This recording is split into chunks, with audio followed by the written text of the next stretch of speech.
Good morning students. आज हम हिंदी 2 का पाठ 11 क्रिया पढ़ेंगे। ठीक है, हिंदी 2 का पाठ 11। आप पेज नंबर 61 अपनी भी पुस्तक खोल लीजिए। इसमें पाठ क्रिया में क्या होता है कि कोई भी हम काम करते हैं, कोई कुछ भी काम करना क्रिया होती है। हम किसी भी वाक्य को बोलते हैं तो उसमें क्रिया का बहुत महत्वपूर्ण स्थान होता है। अगर हम बोले राम पढ़ा, राम गया, तो उसमें सब में पता चलता है कि क्या किया गया है, क्या काम किया गया है। तो वाक्य में क्रिया का एक महत्वपूर्ण स्थान है। क्रिया से ही वाक्य पूरा होता है, अदरवाइज वाक्य अधूरा रहेगा। अगर किसी भी वाक्य में क्रिया नहीं होगी तो वाक्य अधूरा होगा। ठीक है, क्रिया के बिना कोई भी वाक्य नहीं बनता। जैसे माताजी सब्जी काट रही हैं, पिताजी टीवी देख रहे हैं। इन दोनों वाक्यों में यदि काट रही हैं और देखते हैं शब्दों को हटा दिया जाए तो यह पता नहीं चलेगा कि वो लोग क्या काम कर रहे हैं या वो क्या कर रहे हैं। किन शब्दों से किसी काम के या करने या होने का बोध हो उसे क्रिया कहते हैं। ये परिभाषा है। जो शब्द किसी काम के करने या होने का बोध कराते हैं, किसी भी काम के करना या हम जो काम करते हैं या होना, होने में ही आता है। जैसे बारिश का होना, धूप का पड़ना, हवा का चलना, आंधी चलना, ये होते हैं। ठीक है, ये जो होना और करना दोनों का बोध कराए वो क्रिया कहलाती हैं। जैसे कि लिख, जा, पढ़ आदि। लिखना, जाना, पढ़ना, पढ़ाना, ये इस क्रियाओं के उदाहरण हैं। ठीक है, उसके बाद दिया हुआ है धातु। क्रिया का मूल रूप धातु कहलाता है। ये आपका धातु है। लिख, जा, पढ़, इनसे बनती हैं क्रियाएं। अगर हम यहाँ बोलेंगे ना तो लिखना, अगर हमने बोला आहट, दिखावट, तो ये सब आपकी इससे इन धातु रूप से क्रियाओं का प्रयोग कर सकते हो। आप कौन सी क्रिया बनानी है, पहले धातु लिखेंगे, उसके बाद कौन सी क्रियाएं बनानी है। जैसे यहाँ जाना, ठीक है। अब यहाँ देखो पढ़ना, पढ़ना यानी कि आप पढ़ रहे हो, पढ़ाना यानी कि मैं पढ़ा रही हूँ। तो आप धातु रूप के अंदर आप लगाओगे पढ़ना।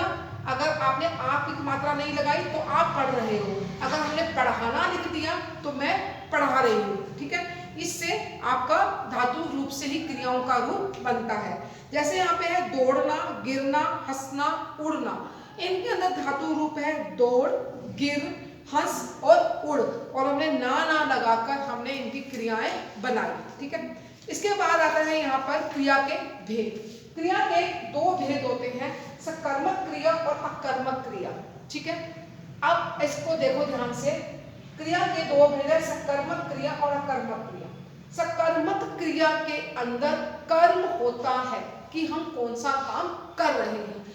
हम कौन सा काम कर रहे हैं, जिस क्रिया का फल कर्म पर पड़ता है। यानी कि हम जिसे पढ़ रहे हैं, मैं पढ़ रही हूँ, ये तो पता है पढ़ रही हूँ, लेकिन क्या पढ़ रही हूँ ये नहीं पता।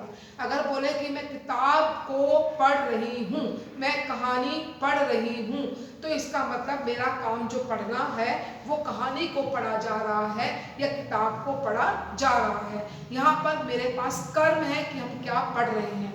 हमारी क्रिया का फल कहाँ पड़ा, कर्म पर, कि हम किताब को पढ़ रहे हैं, मैं कहानी को पढ़ रही हूँ। ठीक है, जिसमें कर्म होता है वो होता है सकर्मक क्रिया। जैसे कि जिस क्रिया का फल कर्म पर पड़ता है अथवा तथा जिसमें कर्म की आवश्यकता होती है, अर्थात जिन वाक्यों में कर्म हो वह सकर्मक क्रिया कहलाती हैं। जैसे मीता खाना खा रही है। मीता कर्ता, काम को करने वाली, और खाना कर, खाना को खाया जा रहा है, और खा रही यहाँ पे क्रिया है। नेक्स्ट पिक्चर है खरगोश गाजर खा रहा है। खरगोश गाजर खाने का काम कर रहा है। अध्यापिका ने बच्चों को पढ़ाया। अध्यापिका बच्चों को पढ़ाने का काम कर रही है। यहाँ पर हमें पता है कि कर्म क्या है, कर्म कौन सा है, जिस काम को किया जा रहा है वो हमारा कर्म कहलाता है। ठीक है, सकर्मक क्रिया की पहचान के लिए वाक्य में क्रिया से पहले क्या या किसे लगाकर प्रश्न किए जाते हैं। यदि उत्तर आता है तो क्रिया सकर्मक क्रिया कहलाती है। जैसे मीता क्या खा रही है, गाजर, तो इसका कर्म है गाजर को खाने का। खरगोश क्या कर रहा है, सॉरी मीता क्या कर रही, मीता क्या खा रही है, खाना। मीता का काम क्या है, खाना खा रही है। और खरगोश क्या खा रहा है? गाजर। खरगोश का काम है गाजर को खाना। अध्यापिका किसे पढ़ा रही है? बच्चों को। अध्यापक बोले अध्यापिका पढ़ा रही है, लेकिन ये नहीं पता हो किसे पढ़ा रही है, उसका कर्म किसको, कर्म क्या चल रहा है, तो हमें बच्चों को पढ़ा रही है तो पता चलता है कि वो बच्चों को पढ़ाने का काम कर रही है। उपरोक्त तीनों वाक्यों में उत्तर मिल रहा है, अतः यह सकर्मक क्रिया है। आगे अकर्मक क्रिया, जिस क्रिया का फल कर्ता पर पड़ता है। सकर्मक क्रिया में फल कहाँ पड़ा? कर्म पर। और अकर्मक क्रिया में फल कहाँ पड़ा? कर्ता पर। तथा जिसमें कर्म की आवश्यकता नहीं होती, अर्थात जिन वाक्यों में कर्म नहीं होता, अकर्मक क्रिया कहलाती है। जैसे शेर दौड़ रहा है, ऊंट दौड़ रहा है, बच्ची रो रही है। ये जो काम कर रहा है दौड़ने का, ऊंट भी शेर भी, तो किस पर फल पड़ा? कर्ता पर। जो काम कर रहा है उसके ऊपर फल पड़ रहा है कि कर्ता ये काम कर रहा है। बच्ची रो रही है, बच्ची रोने का काम कर रही है, तो बच्ची पर फल पड़ रहा है किसका? क्रिया का, कि बच्ची रो रही है। इन वाक्यों में क्या या किसे प्रश्न करने पर उत्तर नहीं मिलता है, अतः यह अकर्मक क्रिया है। यहाँ पर सकर्मक क्रियाएं और अकर्मक क्रियाएं दी गई हैं, इसे पढ़ना कि कौन कौन सी सकर्मक क्रियाओं में आते हैं और कौन कौन सी अकर्मक क्रियाओं में आते हैं। उसके बाद यहाँ पर नीचे दिया है, था, थे आदि क्रिया का होना बताते हैं। जैसे बारिश हो रही है, बर्फ पड़ रही है, हवा चल रही है, ये सब क्रियाओं, ये भी क्रिया शब्द के बारे में बताते हैं कि ये काम हो रहे हैं। जैसे श्वेता डॉक्टर है, वह बीमार था। श्वेता डॉक्टर है, उसका काम क्या है? डॉक्टरी करना है। वह बीमार था, वो अभी क्या चल रहा है? बीमार हो रहा है, यानी कि वो कार्य हो रहा है बीमार होने का। कुछ वाक्यों में दो क्रियाएं भी पाई जाती हैं, जैसे कि बच्चा दूध पीकर सो गया। अब उसने क्या दो काम किए इसके अंदर? बच्चे ने दूध पीना और सोना, दो कार्य किए, दूध पिया और सो गया। ठीक है, इसमें पीना और सोना दो क्रियाएं हो रही हैं, दो काम हो रहे हैं, पीने के भी और सोने का।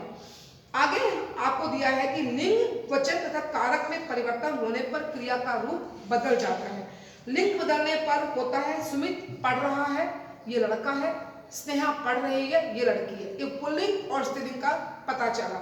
वचन बदलने पर बच्चा दूध पी रहा है, बच्चे दूध पी रहे हैं, यानी कि बच्चा दूध पी रहा है एक वचन और बच्चे दूध पी रहे हैं बहुवचन। कारक बदलने पर राजा ने फल खाया, राजा को और फल दो।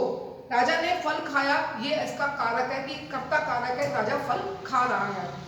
और राजा को और फल दो, ये अपना संप्रदान कारक है कि राजा के लिए और फल लाओ या राजा को और फल दो।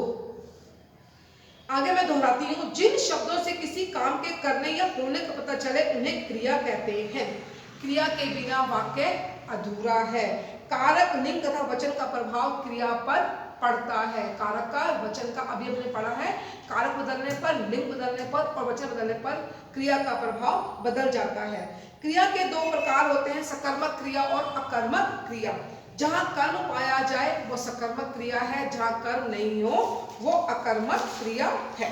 ये आपका लेसन था पाठ 11 क्रिया, यानी कि कार्य को करना। अब इसका पीडीएफ दिया जाएगा, जो क्वेश्चन कॉपी में करने होंगे उसको लिख दिया जाएगा कि ये क्वेश्चन कॉपी में करने हैं और बाकी का वर्क बुक में ही करना है। Thank you.